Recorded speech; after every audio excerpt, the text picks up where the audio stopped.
Kembali Sapa Indonesia Pagi, saudara, informasi kami lanjutkan untuk Anda dari pasien demam berdarah dengue di Maumere, Nusa Tenggara Timur masih membludak di RSUD TC Healers Maumere.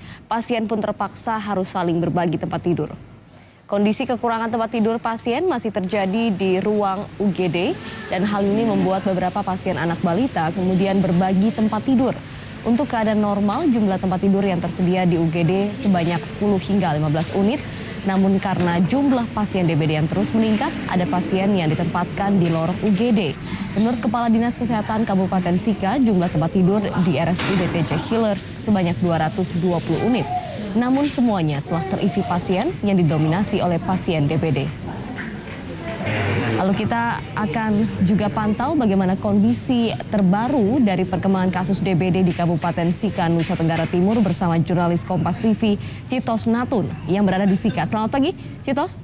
Apakah kekurangan kamar pasien di DBD yang ada di RSUD TC Healers Maumere ini sudah tertangani? Seperti apa langkah antisipasinya dari pemerintah? Baik, Lori dan saudara, memang sejak Januari kemarin hingga saat ini jumlah pasien demam berdarah di Kabupaten Sika terus meningkat dan hal ini menyebabkan jumlah tempat tidur untuk pasien DBD di Rumah Sakit Umum TC Healers mengalami kekurangan. Langkah yang diambil oleh pihak rumah sakit dan pemerintah sendiri yakni menambah jumlah tempat tidur di beberapa ruang perawatan dan juga menambah ruang perawatan dan tempat tidur berupa tempat tidur darurat. Lori. Ya, berapa total yang sedang dirawat pasien saat ini kasus DBD di Sika dan berapa juga korban meninggal dunia? Apakah ada penambahan?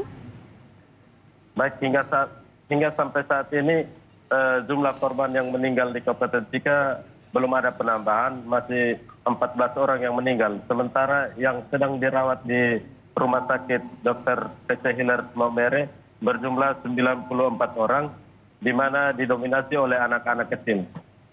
Sementara sejak Januari hingga bulan Maret ini sudah tercatat 1.916 kasus DBD yang lebih banyak tersebar di 8 kecamatan di Kabupaten Sika.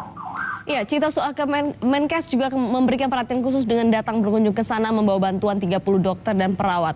Apakah ini kemudian membantu penanganan pasien di sana atau masih dibutuhkan kembali bantuan tenaga medis?